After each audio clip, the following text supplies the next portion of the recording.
Estamos haciendo un resumen e inicio con una parte cronológica del Peñol.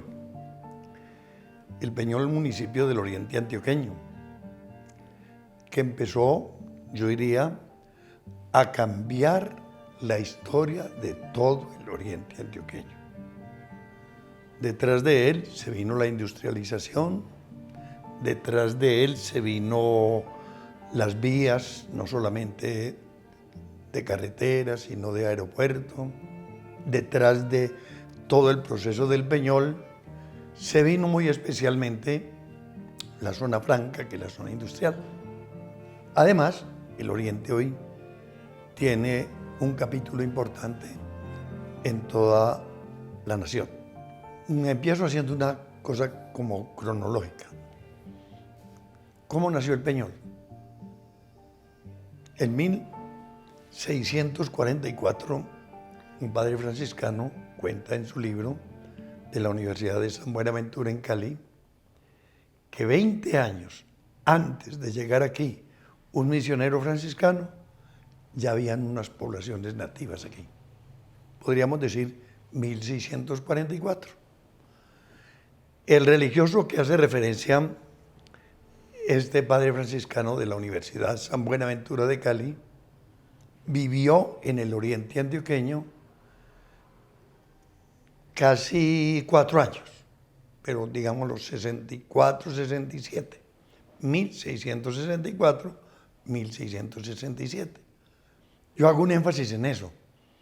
Fue el primer sacerdote viviendo de tiempo completo en esta región.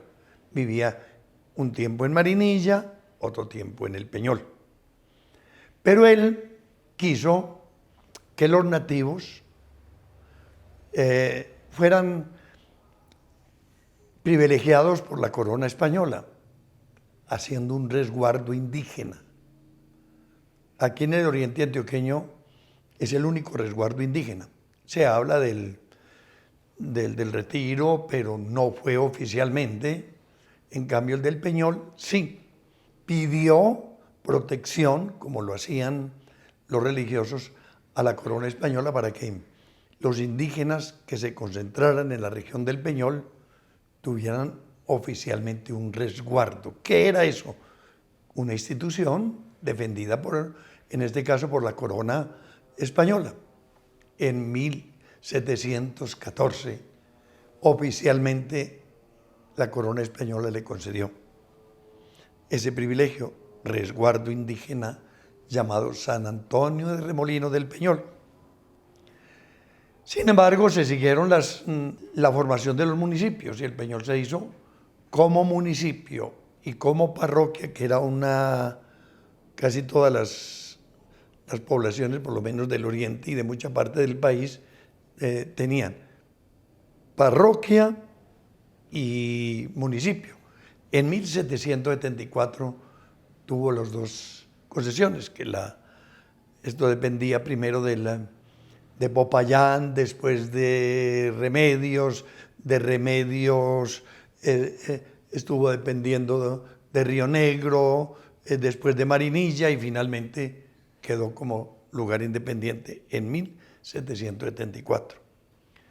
Pero el Peñol tiene su traslado en 1978. ¿Por qué?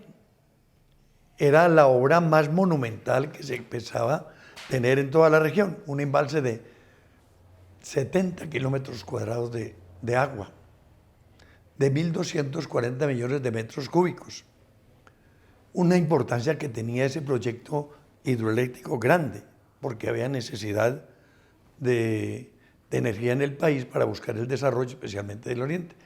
Se afectó 5 municipios, fundamentalmente 2, el 90% de las tierras del embalse están entre el Peñol y Guatapé. Al Peñol lo afectaba mucho más porque se inundaba completamente la cabecera. Eso traía efectos culturales, físicos, económicos, sociales, como más fundamental. Y empresas públicas estaba más bien recién iniciado, llevaba poco más de 5 años como ente. En 1955 nació en Empresas Públicas, empezó a hacer energía o acueducto, alcantarillado para Medellín, empezó con la quebrada Santa Elena, después con la de Guarne y finalmente con el gran, digamos, caída que tenía Guadalupe, y de Guadalupe se vinieron para esta región del Peñón.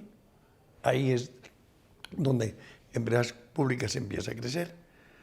Los lineamientos de esa central hace que el Peñol tuviera que recibir por lo menos un mensaje. ¿Qué pasaba con esto?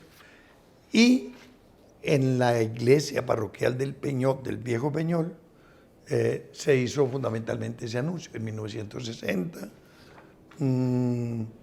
ya había interés porque algunos hablaban de ese proyecto. Ya había una nueva diócesis en la región, esto dependía de la arquidiócesis de Medellín. Localizó un embalse que era cortar montañas por túneles y pasar las aguas a otra cuenca. Se definió que la cuenca era la del río Guatapé o el río Bizcocho o río San Rafael, que sigue luego recogiendo el San Carlos, y empezó a desarrollar un proyecto hidroeléctrico de más de 5 embalses, que son los que están, pero el más grande, el del Peñol. ¿Quién lo hizo? Una firma llamada Integral, que una firma todavía existe. Se ha gastado casi todos los fines de la década del 50. Pero cuando al Peñol se le llegó la noticia, al Peñol ese anuncio oficial lo sentía como que fuera a acabar con esto. Entonces se formó un comité, lo hizo la gobernación, pero un comité que estaba desigual. 2 de Empresas Públicas, 2 del departamento y 2 del municipio. Ese informe lo produjeron en 1962, recomendaban que el sitio para una cabecera podría ser Las Vegas, que decimos aquí, o Las Cuevas. Y en 1964 ya había un nuevo obispo y ya había una inquietud mucho mayor en todo el pueblo. Habían comprado ya algunas tierras. Entonces, el obispo encabezó con los sacerdotes de ese entonces, yo ya estaba en el Peñol en ese entonces, en 1964, que se revisara ese estudio.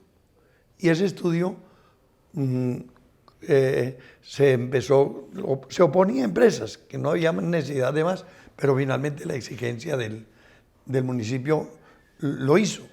¿Cómo se hizo eso?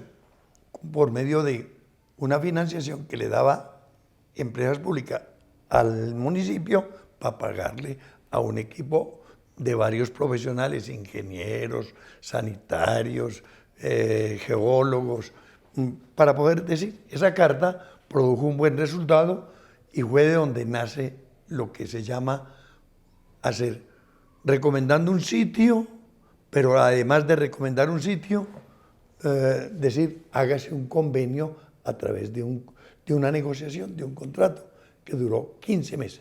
Yo me quiero hacer más referencia a esos 15 meses de negociación con muchos altibajos, pero finalmente que quedó como una escritura pública que se firmó el 12 de abril de 1969. Esos 15 meses fueron todo el año 68, el año 67 era de muchos reclamos, casi que de paros, porque eso había que hacer como ciertas manifestaciones, y ese contrato se llama contrato maestro, que tiene 5 partes.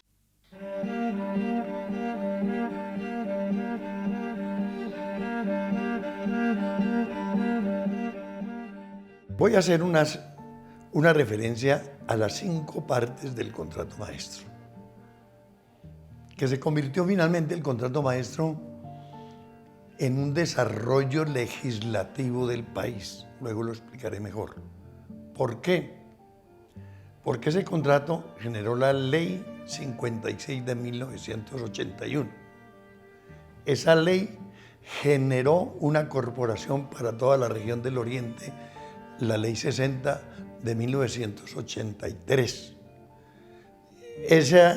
Esa corporación trabajó 10 años con mucha eficacia y se constituyó en una norma para todo el país. Hoy todo el país está bajo una corporación autónoma regional, que no la tenía antes. Entonces es la Ley 99 de 1993. Pero además se convirtió en un modelo que hoy tiene que tener todo gobernante, un plan de desarrollo. Hay una ley también sobre eso. Me voy a referir a las 5 partes que tiene el contrato maestro. Dije ahora que es un contrato que tiene o que tuvo 15 meses de negociación. Se hizo casi siempre semanalmente una reunión, una vez en el Peñol, otra vez en Empresas Públicas de Medellín. Hicimos esas grabaciones, desgraciadamente uno se descuida porque eso lo tomó el mismo municipio, no se tienen esas grabaciones. Al final de cada reunión siempre quedaba un documentico que se firmaba como síntesis de eso para redactar después el contrato. Entonces me voy a referir a las preguntas que hacían la gente del pueblo para la primera parte. Primero, la gente preguntaba a través de las organizaciones. Había organizaciones bien importantes, por ejemplo el sindicato, la Organización de Acción Comunal apenas empezaba, el Consejo Municipal, las colonias que fueron muy activas, los profesionales, la misma parroquia y la iglesia. Se hacían varias preguntas y los campesinos desde luego las expresaban. Primera, díganos qué tierras rurales y urbanas se van a inundar. Primera pregunta. Segunda, ¿cómo van a hacer la adquisición de esos bienes? ¿Va a haber declaración de utilidad pública? ¿Va a haber expropiaciones? ¿Dónde será el sitio para una nueva cabecera si se quiere? ¿Dónde serán las ventas obligadas o se podrá hacer negociación directa, que dice la ley? ¿Qué pasará con los aparceros que no tienen nada? ¿Qué pasará con los que son desempleados o que tienen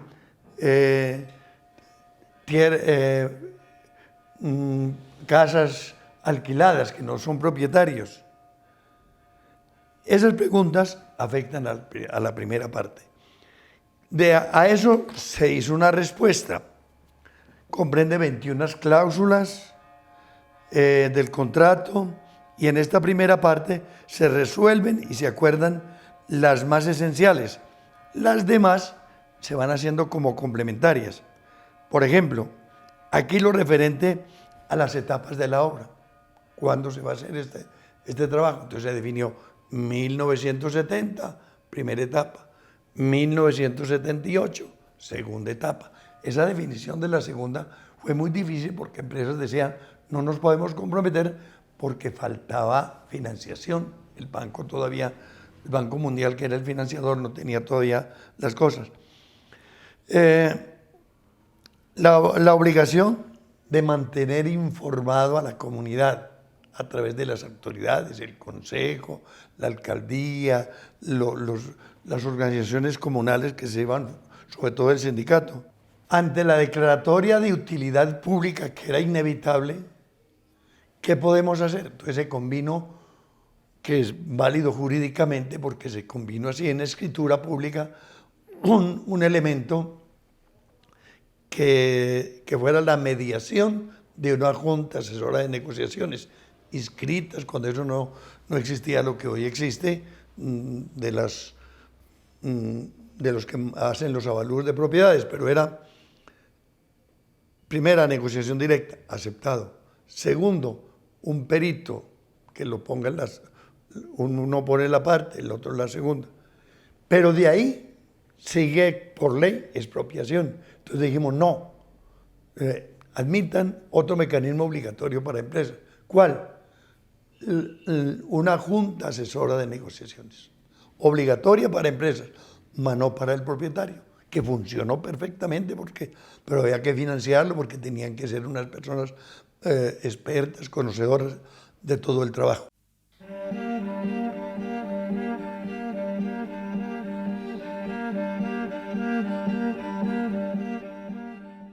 Las respuestas a las 6 preguntas de la primera parte se quedaron consignadas, que luego hubo una redacción de un texto.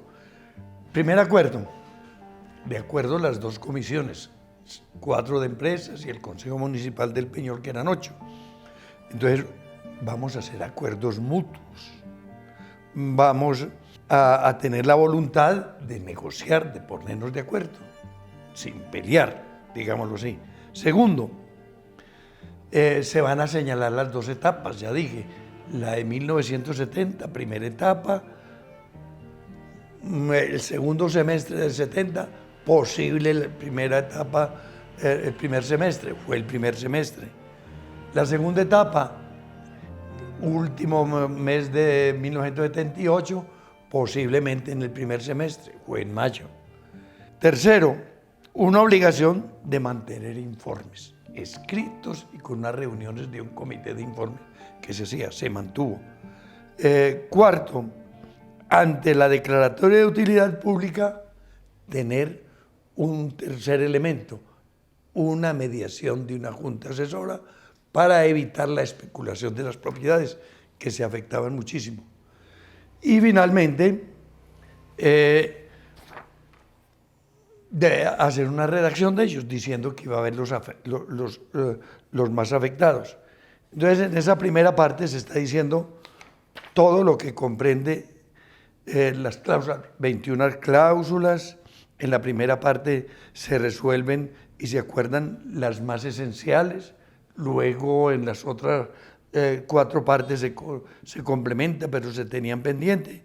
Aquí hacemos referencia solamente a las etapas de la obra y al manejo del tema de declaración de utilidad pública y sobre todo a los efectos que podía producir el embalse. Pero seguían las preguntas para la segunda parte.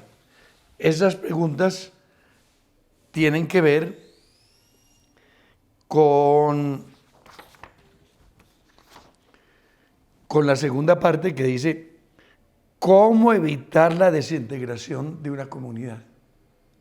En este caso del Peñol, también se decía de Guatapé, aunque era una negociación que se hacía para el Peñol, pero hacía efectos también para Guatapé. ¿Cómo se obliga a hacer una nueva cabecera? Porque decían que será una Brasilia, que será tan importante, pero no pensaban, ni se definía el sitio. ¿Qué pasa con los que viven en propiedades arrendadas o de mayordomos? ¿Cómo se adjudican las tierras sobrantes? ¿O habrá permutas de las propiedades?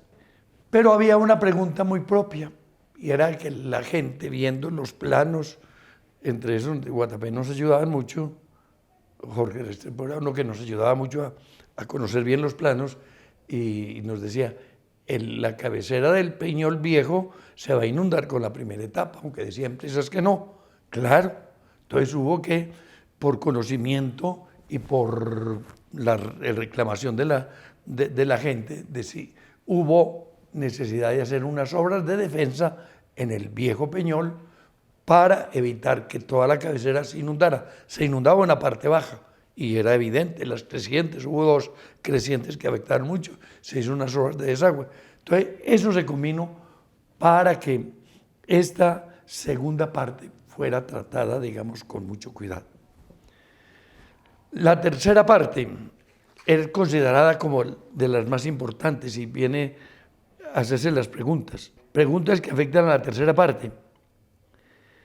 ¿Qué exigencias se dice tener para el tamaño físico de una nueva cabecera? ¿Qué tanto? ¿Para cuántos habitantes? ¿Para los que hay o se puede proyectar para más? ¿Cuántos habitantes se debe hacer las instalaciones oficiales? Porque no es lo mismo tener un pueblo pequeño que harto. Eso era ya las necesidades de tener una nueva cabecera. Es posible que se puedan hacer planos por concurso. Se combinó que sí. y realmente se convino en que fueran 2 eligiera el Peñol y 2 empresas públicas para hacer un concurso primero urbanístico y luego arquitectónico. El arquitectónico no funcionó porque empresas tomó otra determinación. ¿Cómo serán los servicios públicos? ¿Quién los va a administrar? ¿Cómo se adquiere una propiedad en el Peñol o habrá traspaso para los oficiales? ¿Cómo será el tratamiento con la parroquia? Era una invitación especial, había preocupación porque que si la iglesia era la que entregaba todo, entonces ya la gente se sentía desprotegida. Hubo unas normas que hubo que cuidar muchísimo para eso. Entonces esta segunda parte y esta tercera dice, comprende 12 cláusulas. En esos tiene 2 literales, A y B. En el literal E, mantener una política de unidad y cohesión del Peñol, evitando la desintegración, un convenio.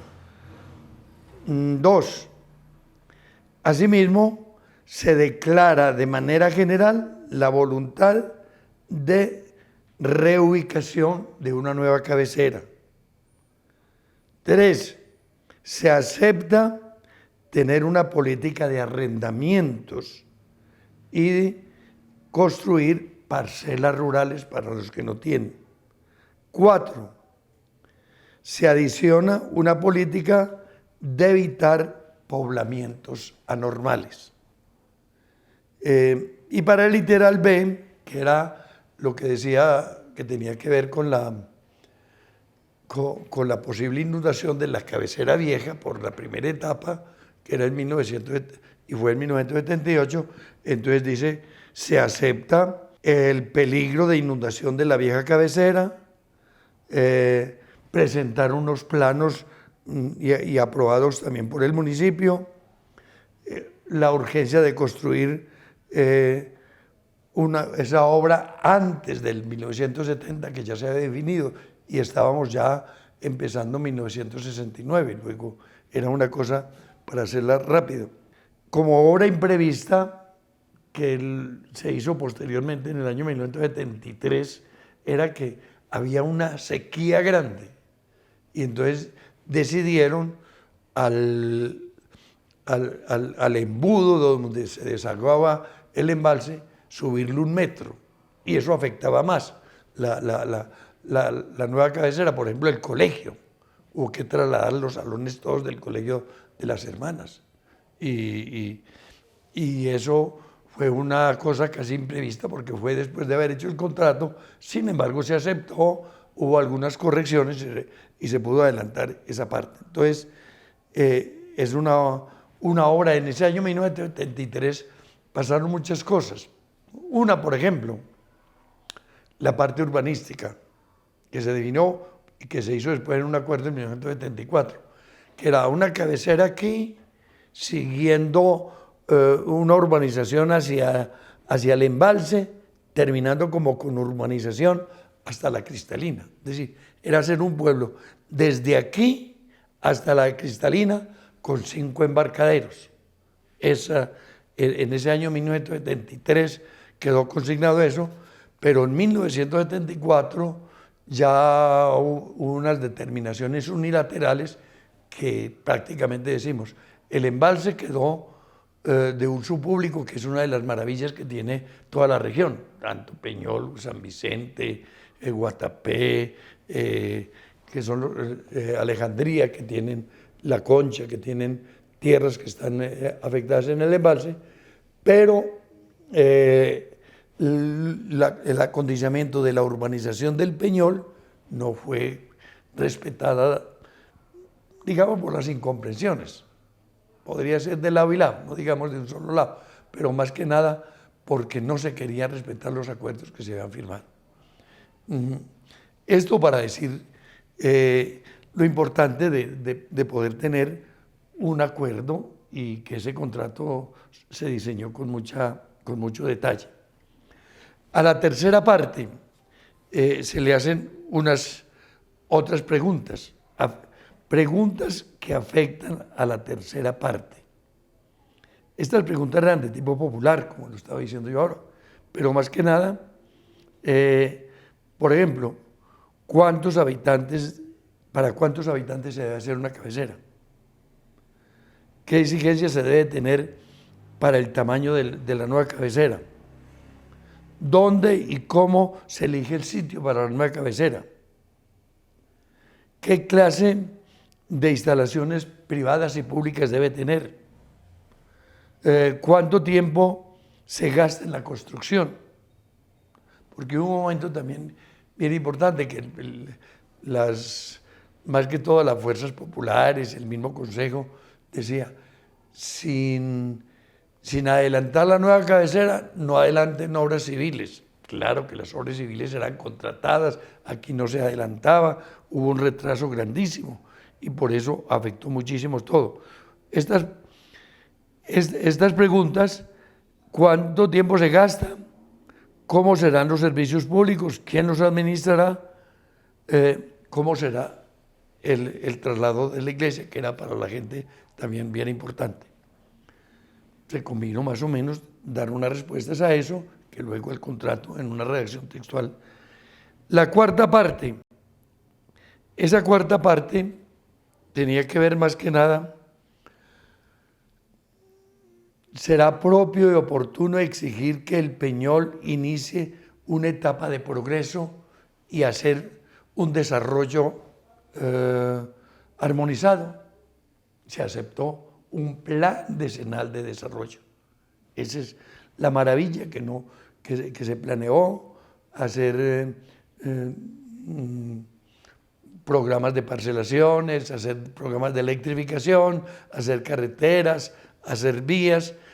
Por ejemplo, una de las vías importantes era hacer una circunvalar completamente, dando la vuelta por Santa Rita, saliendo a Miraflores, entrando a Guatapé y dándole toda la vuelta a la represa, que esa no se hizo y ahora que han estado las vías con esas dificultades. Esa es otra, hacer un plan ictiológico de pesca grande, porque si son 70 kilómetros de tierra inundada, pues imagínense la cantidad de agua y no se hizo tampoco esa parte. Todavía se pesca, pero es lo natural, lo que estaba ahí en la parte. Hacer parcelaciones en tierras sobrantes. Hubo un momento en que se pensó que había que desplazar gente a otros sitios, al Chocó, incluso al Putumayo se estuvo pensando, a Urabá, hicieron visitas personas para decir que les ofrecieran tierras en aquellos lugares, a todos los de la región, no solamente el Peñol, sino Guatapé, los que estuvieran por aquí. Pero finalmente las tierras no estaban muy pobladas y entonces se combinó que se hiciera un plan de parcelaciones. Se diseñó un plan de 450 parcelas, que al último no hicieron sino 37 y a medias.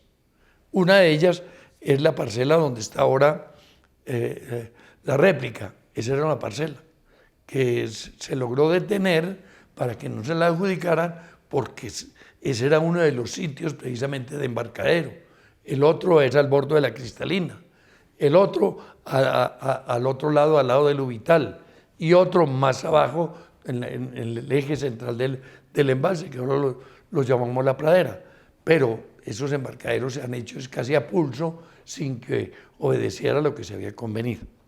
Eso en un plan decenal de desarrollo, que es también un plan cooperativo, por ejemplo, un plan para hacer cultivos. Por eso llegó a la región el cultivo del tomate, el pimentón, porque se lograron hacer ciertas influencias que después las secretarías departamentales las lograron impulsar un poco más. Las vías, por ejemplo, se quedaron a medias. El plan de parcelaciones no se ejecutó. Y la quinta parte era quién garantiza que esto se cumpla. Entonces se pusieron en la quinta parte unas garantías. Y la primera era, si va a haber un plan decenal de desarrollo, ¿por qué no le ponemos un fondo para que se pueda gastar para eso? Se logró parte, por lo menos la mitad de lo que se pedía. Se pedía el presupuesto municipal de 1969 por 10 años, que en ese entonces era más o menos 1.000.000 de pesos, pero que fuera como un fondo para que todo este plan de desarrollo pudiera darse. Se aceptó 5.150.000, que los pagaron en 3 contados al municipio, pero como estaba en el Viejo Peñol, el manejo de pronto un poco arbitrario, eso se lo gastaron, no llegó aquí al Nuevo Peñol todo eso que se quería tener para hacer las verdaderas obras de capacitación, de artesanías, todo eso se ha ido haciendo y que la gente ahora el turismo, un plan de turismo, por ejemplo, estaba bien planeado, con mucho éxito, porque era hacer buenos planes. Otra era que si no se cumplía, que se podía hacer, ¿qué? Un tribunal de arbitramiento. Pero nos cogió una etapa del Estado en que el Estado manejaba todo. Entonces, el municipio no podía demandar porque el representante legal era el alcalde. El alcalde era nombrado por el gobernador. El gobernador tenía que obedecerle las normas del gerente de empresas. Y entonces al municipio le impedían completamente hacer las reclamaciones. Claro que hoy, después del 91, que tenemos nosotros una nueva constitución, uno dice, eso es ya de otra dimensión. Ese texto de las 5 partes está redactado en un texto que llamamos Contrato Maestro de 95 cláusulas.